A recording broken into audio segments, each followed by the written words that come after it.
بسم اللہ السلام علیکم.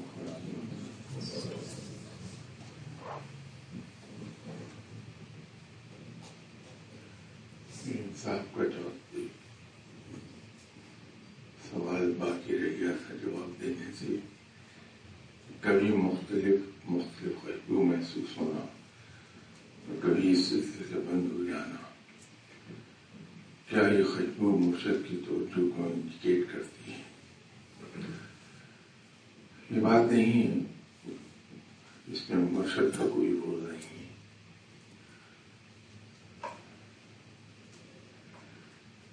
انسان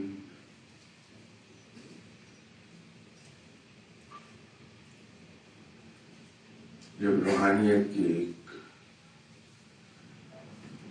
سفر میں ایسے مقام پہ پہنچتا ہے جہاں اس کی روح ایسی لطیف ہوتی ہے کہ مختلف بزرگ ہستیاں اس کی طرف توجہ کرنا شروع کرتی ہیں.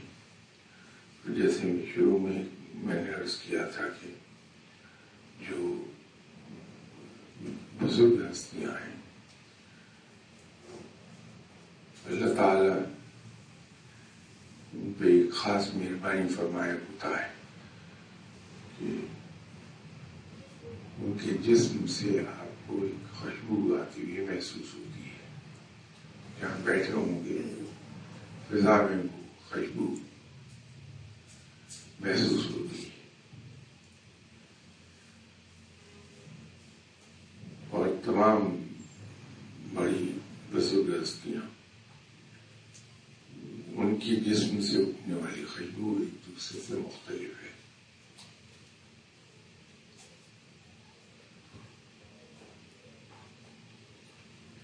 تو جب وہ متوجہ ہوں گے تو خوشبو کا ایک مختصر سا جھونکا آپ کو محسوس ہوگا کہ خوشبو کا جھونکا آیا وہ گزر گیا. تو وہ جو صحابہ جب متوجہ ہوئے ہیں یہ ان کی روح کی خوشبو ہے.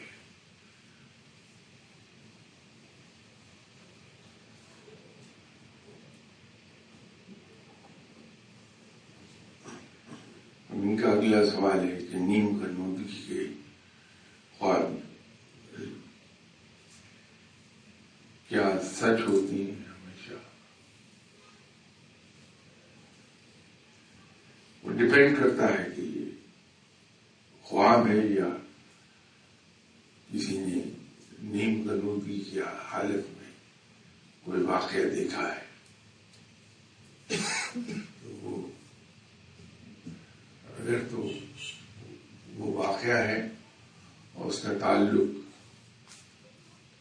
انجانی جگہوں کو دیکھنے سے ہے تو خواب سچا نہیں ہوگا کہ وہ تو ایک سیر رب تعالیٰ نے اپنی رحمت کے صدقے آپ کی روح کو کرا دی. لیکن اگر وہ خواب ہے تو ڈپینڈ کرتا ہے کہ کس وقت دیکھا گیا اور دیکھنے والا کون ہے. میں نے خواب کے سلسلے میں کافی ڈیٹیل سے عرض کیا تھا.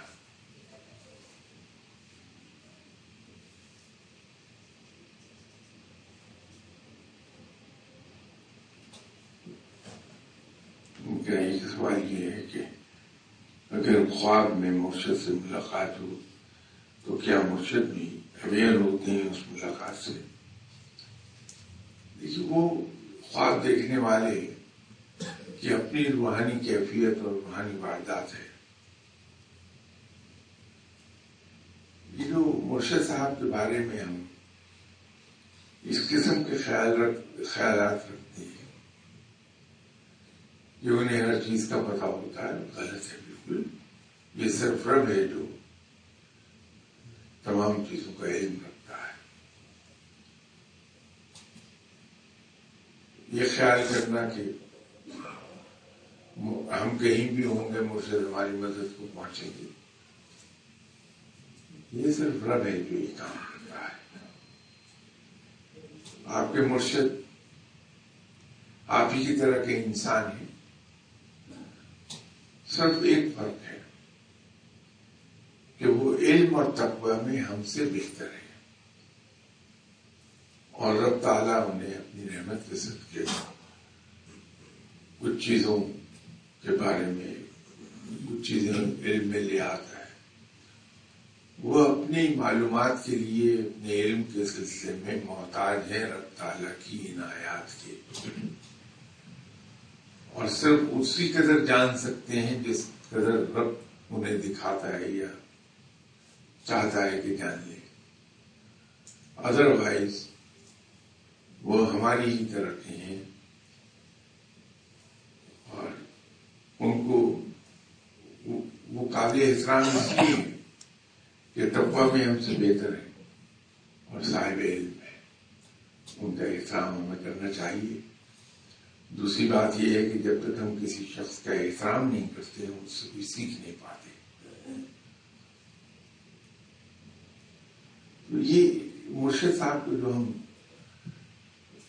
کوئی سپر ہیومن ٹائپ چیز بنا دیتے ہیں، جو انسانی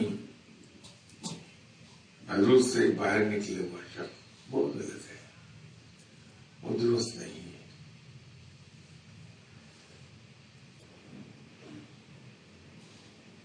کسی شاید ای میل سے پوچھا ہے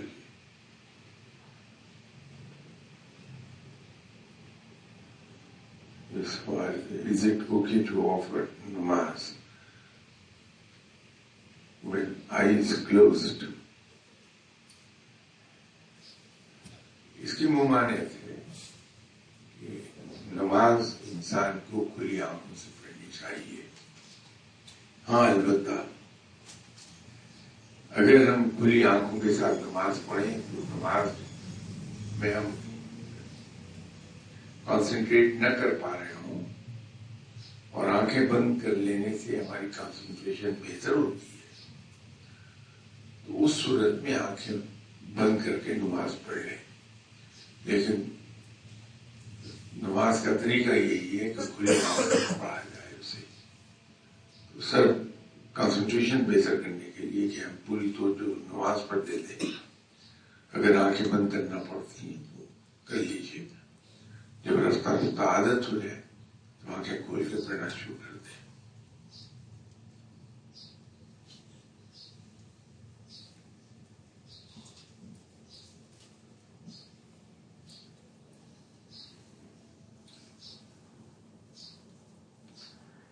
یہ دوسرا میں نے ایک سوال پوچھا کہ in one of your lectures you mentioned that we can have Prophet Shafidizar with open eyes and enjoy.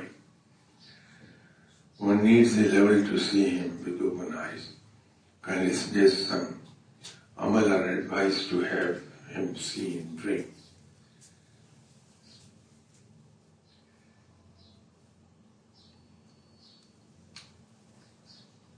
بات یہ ہے کہ جو چیز مشہور ہے وہ تو یہی ہے کہ آپ درود شریف کثرت سے پڑھیے تو آپ صلی اللہ علیہ وسلم کا دیدار ہو جاتا ہے.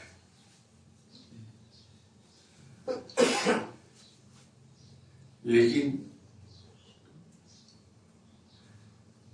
حالت کشف میں ملاقات کرنا،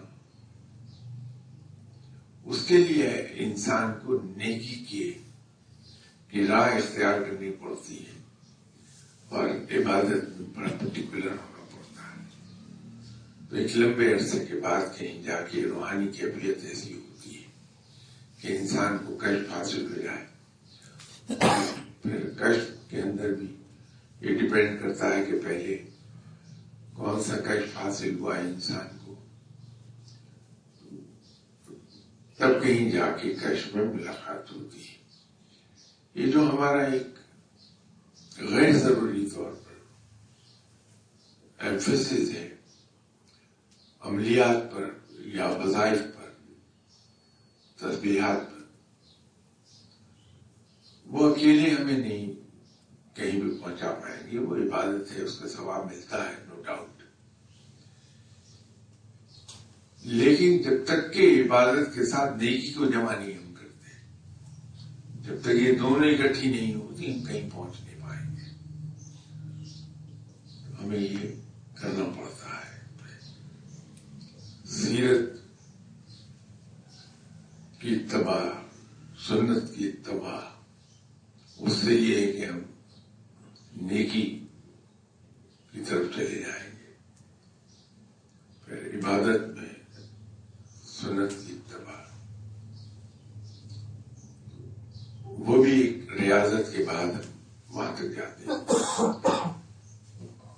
کوئی اگر ایسا عمل ہے کہ میں ابھی پڑھ کے سوؤں تو مجھے بشارت ہو جائے، یہ میرے علم میں نہیں ہے.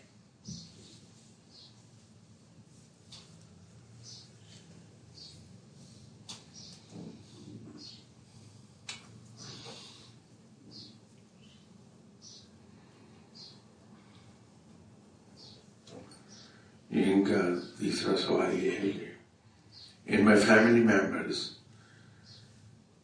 siblings do not offer namaz. Will I as head of family be held accountable for on Judgment Day? If possible, kindly suggest how do I make them be namaz paband. Kindly pray for their hidayat. جب انسان بالغ ہو جائے تو اپنے اعمال کا خود ذمہ دار ہے. جب تک وہ نابالغ ہے اس وقت کی ذمہ داری ہماری ہے. لیکن اس سلسلے میں ہمیں ایک بات یاد رکھنی چاہیے کہ جب بچے ہمیں نماز پڑھتے دیکھتے ہیں چھوٹے چھوٹے تو خود بھی نماز پڑھتے ہیں. آپ نے اپنے گھر میں دیکھا ہوگا کہ آپ کے بالکل چھوٹے بچے یا گرینڈ چلڈرن وہ آپ کو نماز پڑھتے دیکھ کے خود بھی نقل شروع کر دیتے ہیں کہ ان کی عمر 2 سال 2.5 سال 3 سال کی نہ ہو. تو بچوں کو سیدھے راستے پر لے جانے کا آسان ترین حل یہ ہے کہ ہم وہ راستہ خود اڈاپٹ کر لیں تو بچے ہمیں فالو کرنے لگتے ہیں.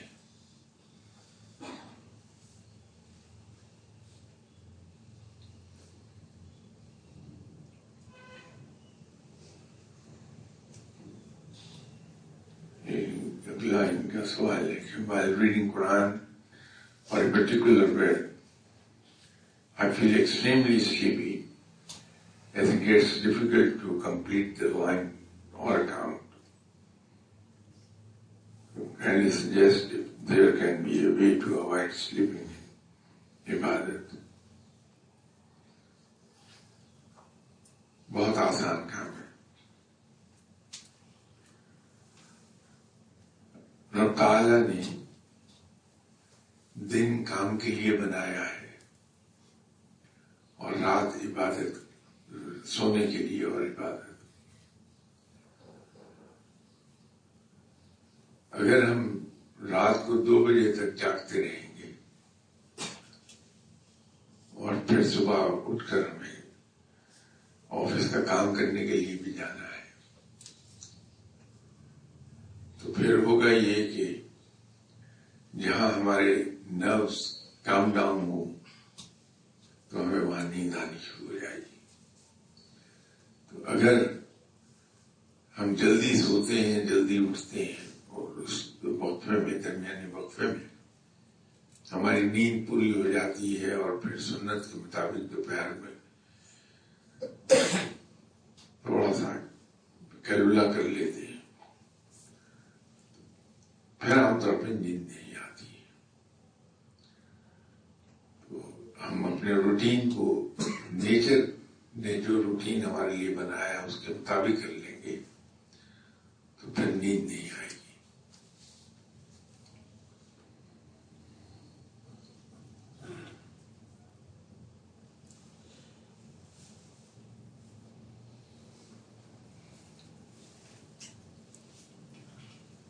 ایک سوال لکھا ہے کہ in our daily routine we come across non-Muslims, Hindus in contact as colleagues or as neighbors, shaking hands, offering food. A chef at my office is Hindu fellow who makes us food, tea, etc. Kindly guide what shall be treated. What shall be our treatment to them?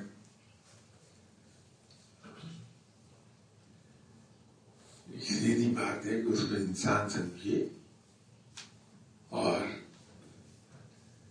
غیر Muslims کو ہم اگر انسان سمجھ کے اور یہ سمجھ کے کہ اسی رب کے بندے ہیں جس رب کے بندے ہم ہیں تو ان کے ساتھ احترام کا عزت کا سلوک کریں،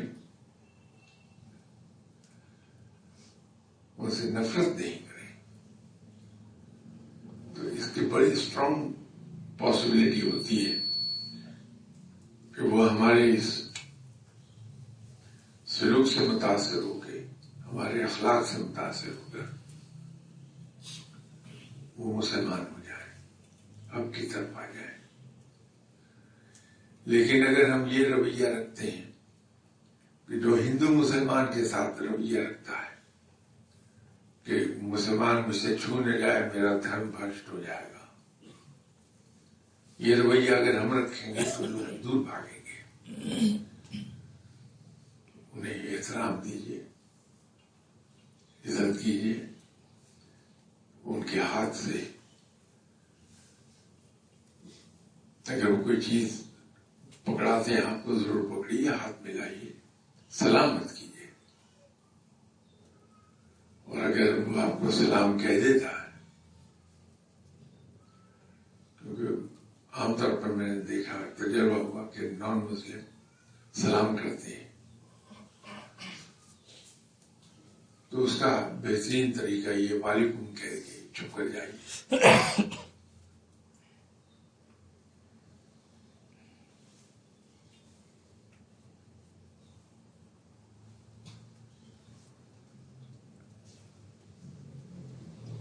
اگلا ان کا ایک سوال یہ ہے کہ I've seen people offering only first or half namaz during travel. It is said to do so if one is 40 kilometers away from home or less than 15 days. Regardless of being on holidays and having all the leisure time at hand, kindly clarify if namaz should be reduced during travel, if yes, how? آپ نے خود ہی اس کا جواب دیا ہوا ہے کہ اگر ہمارا ٹریول 48 کلومیٹر 48 مائلز اس سے کم ہے تو ہم قصر کی سہولت اویل نہیں کر سکتے۔ یہ 40 کلومیٹر نہیں ہے، یہ 48 مائلز بنیں گے۔ اگر 48 مائل سے کم ہے ڈسٹینس،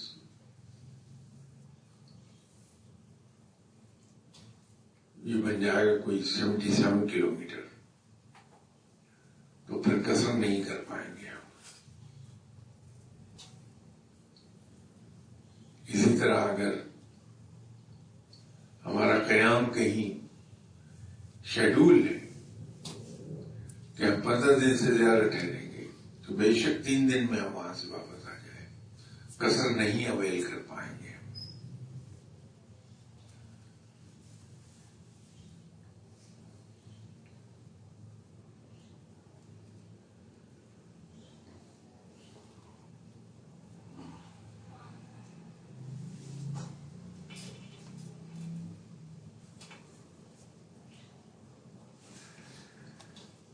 ان کا اگلا سوال یہ ہے کہ need guidance for Yom Eid based fasting. It is fixed to observe them 13, 14, 15th of moon days or any of 3 days in a month. یہ 13, 14 اور 15 تاریخ ہی ہے، انہی پہ روزے رکھنے چاہیے۔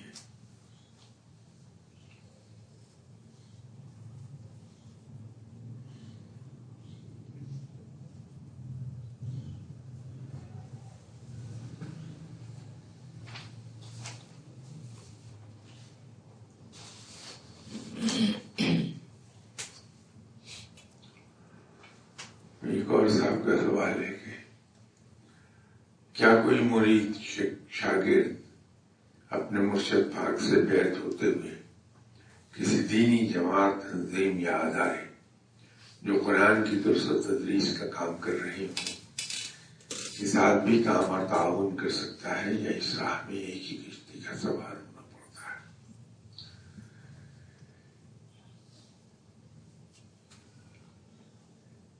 اگر میں کسی صاحب کے ہاتھ پر بیعت ہوں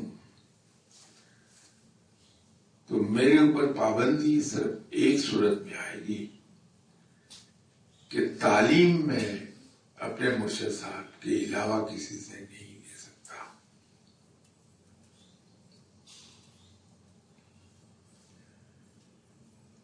اسی طرح اگر مجھے دعا پرٹیکولر ایشوز کے لیے چاہیے، ایک تو ہے روٹین میں کہ ہم روٹین میں کہہ دیتے ہیں کہ میرے دعاؤں میں یاد رکھیے گا، وہ اور چیز ہے.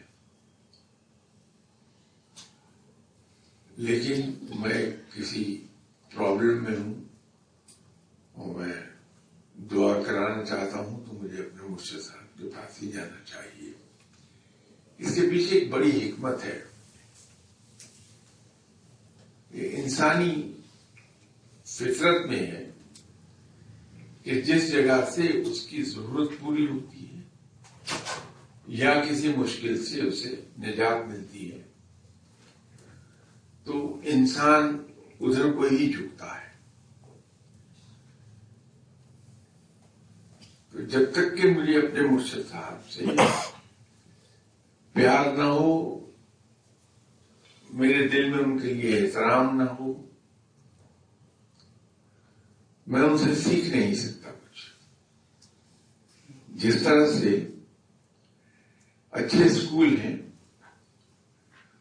وہ پابندی لگاتے ہیں کہ نہ تو آپ ان کے اسٹوڈنٹ کو گھر پر بحیثیت ماں باپ کے ہوم ورک کرائیں گے اور نہ ہی کوئی ٹیوٹر ان کو رکھ کے دیں گے. آپ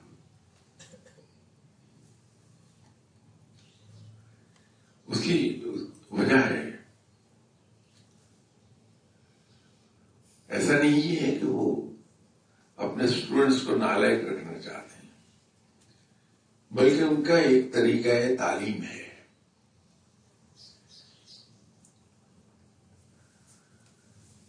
کوئی دوسرا ٹیوٹر اگر بچے کو پڑھائے گا تو اس کا ضروری نہیں کہ وہی طریقہ ہو. تو مختلف طریقہ، تو وہاں دو طریقے جو ہیں ایجوکیشن کے، ان کا کلیش آئے گا. اس کے نتیجے میں اس بچے کے ذہن میں کنفیوژن پیدا ہوگا. تو اسی طرح جب ہم ایک جگہ سے تعلیم حاصل کر رہے ہیں، ایک جگہ سے روشنی لے رہے ہیں، ان صاحب کا اپنا ایک طریقہ کار ہے، وہ اس طریقہ کار سے آپ کی ٹریننگ کر رہے ہیں، آپ کو ایجوکیشن دے رہے ہیں. اگر ہم نے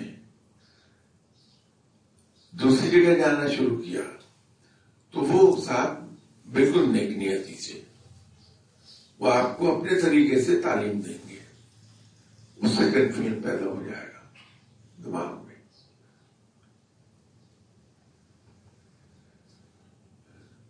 اس لیے یہ کہا جاتا ہے کہ دعا صرف اپنے مرشد صاحب سے ہی کرائیے، تعلیم صرف اپنے مرشد صاحب سے حاصل کیجیے. لیکن کوئی تنظیم ہے، اس کا میں ممبر بنتا ہوں اور ممبر بن کے وہاں میں کوئی فلاحی کام کر رہا ہوں، کوئی دینی کام کر رہا ہوں، ضرور کیجیے. کہیں پتہ چلتا ہے کہ اللہ کے نیک بزرگ ہیں یہاں، ضرور جائیے، ان کو سلام بھی کیجیے جا کے. جو کچھ ممکن ہے ان کی خدمت بھی کرتے ہیں، اس کی کوئی ممانعت نہیں.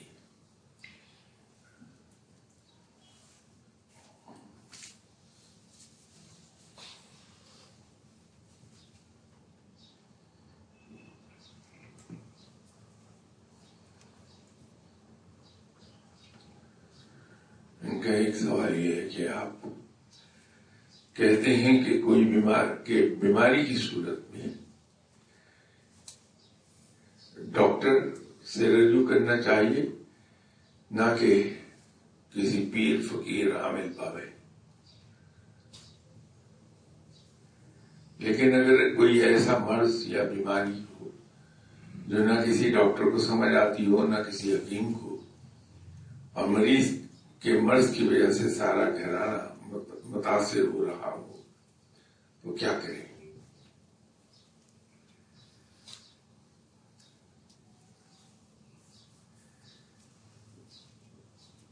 بھائی میں دو باتیں اکٹھی کہتا ہوں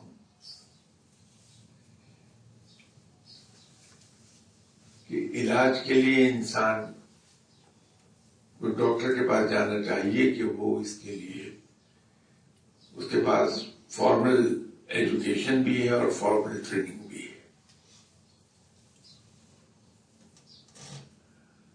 سب سے بڑھ کر کے آپ صلی اللہ علیہ وسلم کا فرمان ہے کہ جب تم بیمار ہو تو اپنا علاج کراؤ۔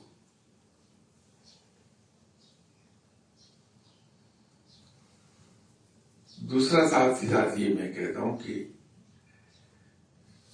کوئی بھی کام ہے اس کے لیے ہم کوشش کا آغاز کرتے ہیں تو کوشش کے آغاز کے طور پر اللہ سے دعا کریں کہ یا اللہ میں یہ کام کرنے لگا ہوں، اس سلسلے میں جو کچھ مجھ سے ممکن ہوگا میں محنت کروں گا، تو میری اس محنت کو قبول فرما کے مجھے اس میں کامیابی دے دے، اگر یہ میرے مفاد میں ہے تو یہ دعا تو کام شروع کرنے سے پہلے ہے۔ اور جب ہم اپنی سی کوشش کر چکے پھر دعا ہے کہ یا اللہ میں ہمارے اندر جو ہمت تھی ہم نے کر لیا، تو اس محنت کو قبول فرما، اور اگر یہ ہمارے مفاد میں ہے تو اس میں ہمیں کامیابی عطا فرما دے۔ اسی طرح بیماری کی صورت میں علاج اور اس کے ساتھ ساتھ دعا،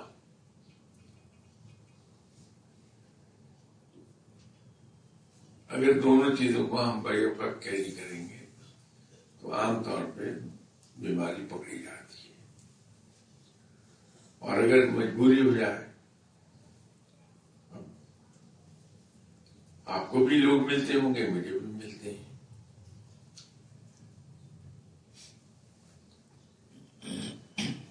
تو جب ملتے ہیں تو ان کا اصرار ایک بات پر ہوتا ہے کہ صاحب مغرب کی اذان نماز ہونے کی دیر ہے، میرے اندر جسم میں جان ہی نہیں رہتی، تو میں گیا ہوں مختلف جگہوں پر، تو جس سے ملو وہ کہتا ہے تم پر تو کسی نے جادو کر دیا، تم پہ آسیب کا اثرات ہیں، تم پر جادو تعویذ ہو گئے۔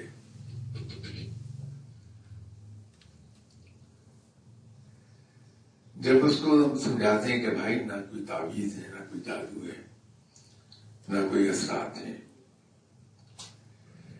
بات صرف اتنی ہے کہ آپ کے اندر وٹامن ڈی کی کمی ہو گئی ہے، خاصی لوگوں کی، تو اس کی ڈیفیشنسی کی وجہ سے آپ کی انڈیورنس اور آپ کا اسٹیمنا بڑا ریڈیوس ہو گیا ہے، تو جب تک آپ کی جسم میں طاقت ہوتی ہے، آپ چلتے رہتے ہیں، 8-9 گھنٹے کام کرنے کے بعد پھر آپ میں سکت نہیں رہتی، تو آپ ڈرین آؤٹ ہو جاتے ہیں، تو جا کے وٹامن ڈی لے لیجیے، کھا لیجیے، 15-20 دن ٹھیک ہو جائیں گے آپ۔ یہ آپ کیا کہہ رہے ہیں؟ میں تو اب تک 20 آدمیوں سے ملا، انہوں نے یہ کہا کہ تمہارے اوپر تو تعویذ ہے میرا، تو اس کا ایک شارٹ کٹ نکالا، تو وہ کہتا ہے جی لوگوں نے کہا ہے کہ تمہارے اوپر کالا جادو ہوا۔ اب اس کے اطمینان کے لیے اگر اس کو ہم کہہ دیں کہ نہیں واقعی تم پر بڑا سخت کالا جادو ہوا ہے، تو پتہ نہیں کیسے تم زندہ پھر رہا ہو، تو زندہ ہی نہیں رہنے دیتا، لیکن یہ اتنا سخت ہے کالا جادو کہ اس کا علاج مسلمان ایجاد نہیں کر سکے، یہ انگریز نے اس کا 'ایجاد کیا ہے علاج. یہ میں چٹ پہ لکھ کے دے رہا ہوں. تو لوگوں کے فائدے کے لیے انگریز نے اس کو تمام میڈیکل سٹورز پہ رکھ دیا ہے. تو لکھ دیجئے کہ وٹامن ڈی اور نیچے کے روزانہ ایک گولی صبح ناشتے کے ساتھ کھانی ہے. 30 دن تک کھائیے، جلدی ہو جائے گا. اور کچھ ستم ظریف ایسے ہیں، یا تو تعلیم نہیں ہے کہ وہ چٹ جا کے کیمسٹ صاحب کو پکڑا دیتے ہیں. تو اس میں کہیں وٹامن ڈی ہے، کہیں وٹامن کوئی ہے جو ڈیفیشنسی اس کی. تو وہ ایک دن دیکھا کہ کیمسٹ صاحب چلے آ رہے ہیں یہیں پر. تو میں کہا میں تو آپ سے ملنا چاہ رہا تھا کہ یہ چٹے لے کر آتے ہیں آپ کے یہاں سے لوگ کہ کالے جادو کا علاج دے دیں، تو اس پہ لکھا ہوتا ہے فلاں وٹامن. تو اس کو میں نے سمجھایا کہ بھائی میں کیا کروں، لوگ سننا ہی نہیں چاہتے کہ یہ میڈیکل پرابلم ہے ان کا. تو ان کو تسلی چاہیے کہ ہاں ان پر کسی دشمن نے جادو کر دیا. تو میں یہ لکھ کے دیتا ہوں، وہ کھا لیتے ہیں، ٹھیک ہو جاتے ہیں، بھلا ہو گیا. میرا تو مقصد بھلے سے ہے.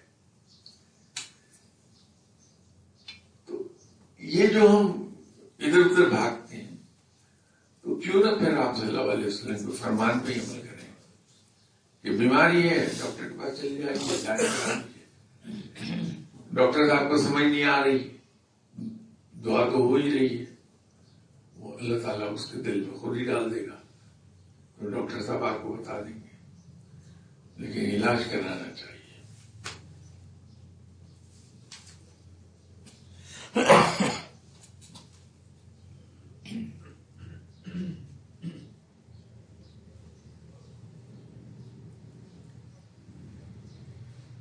یہ سوال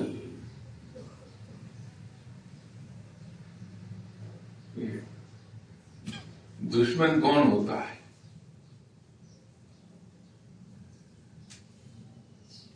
بھائی بڑی سمپل اس کی ڈیفینیشن ہے کہ وہ شخص جو آپ کا برا چاہتا ہے، وہ شخص جو یا تو چاہتا ہے یا آپ خود نقصان دینا چاہتا ہے، وہ دشمن ہوتا ہے. لیکن دشمن کا بہترین علاج وہ ہے جو سنت میں ہے.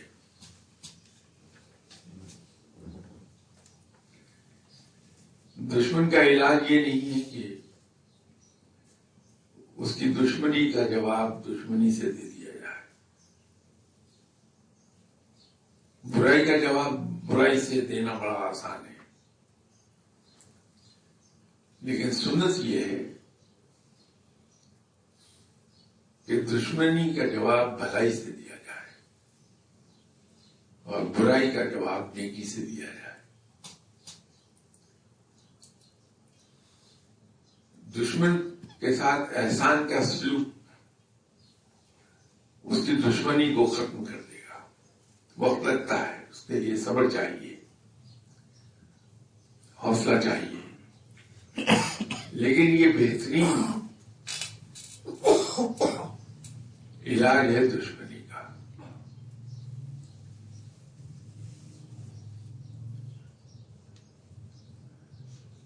آپ صلی اللہ علیہ وسلم نے اپنے کسی دشمن کے ساتھ کبھی دشمنی نہیں کی ہے.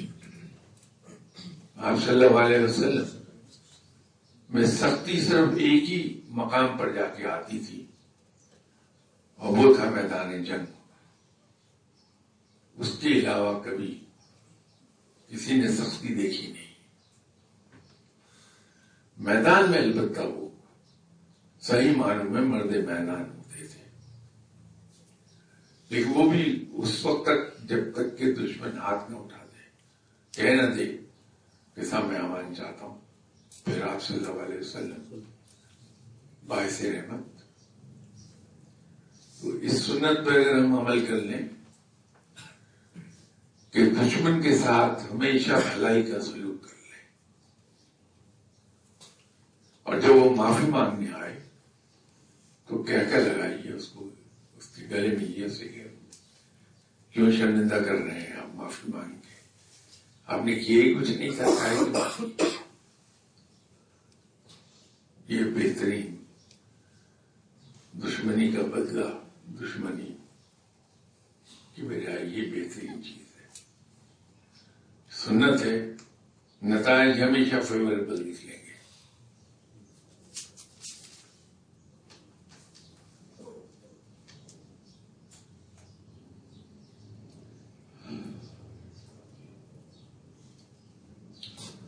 ان کے سوال کا اگلا حصہ یہ ہے کہ زندگی میں ہماری کچھ لوگوں سے زیادہ اچھی بنتی ہے، کچھ لوگوں سے ذرا کم، یا کچھ تھوڑے بہت اختلافات ہوتے ہیں، مگر وہ کیا حد ہے جس پر ہم کسی کو دشمن کی کیٹیگری میں ڈال دیں. مجھے زندگی میں کسی کے دشمن ہونے کا کبھی ایکسپیرینس نہیں ہوا، اس لیے کنفیوز ہوں. ایکسپلین کر دیں.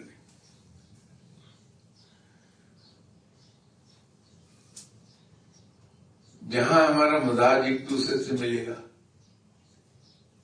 وہاں ہمیں اٹریکشن محسوس ہوگی، ہم ایسے لوگوں کے قریب چلے جائیں گے. بات جہاں مزاج تھوڑا بہت ملتا ہے، تھوڑا بہت اختلاف ہے، وہاں قربت اتنی نہیں ہو پاتی.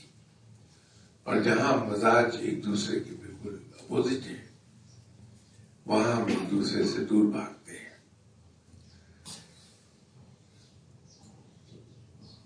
دشمنی کی کیٹیگری میں کسی کو ڈالنا پھر انسان کا اپنا اخلاق برباد ہونے لگتا ہے. جب ہم کسی دشمن کو بھی دشمن سمجھنے لگے. دشمن سے ہوشیار رہیے، احتیاط کیجیے، لیکن اسے دشمن سمجھیے نہیں، تاکہ رویے میں ہمارے فرق نہ آئے اور ہم سنت کے عین مطابق اپنے دشمن کے ساتھ بھی بھلائی کرتے رہیں. بابا فرید گنج شکر رحمۃ اللہ علیہ صاحب نے فرمایا تھا کہ دشمن سے مشورہ دشمن کی دشمنی کو توڑ دیتا ہے.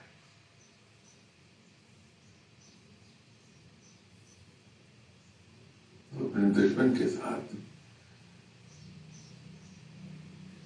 بھلائی کا سلوک رکھیے، اس کی دشمنی از خود ختم ہو جائے گی. باقی انشاءاللہ تعالی اگلی اتوار بے شک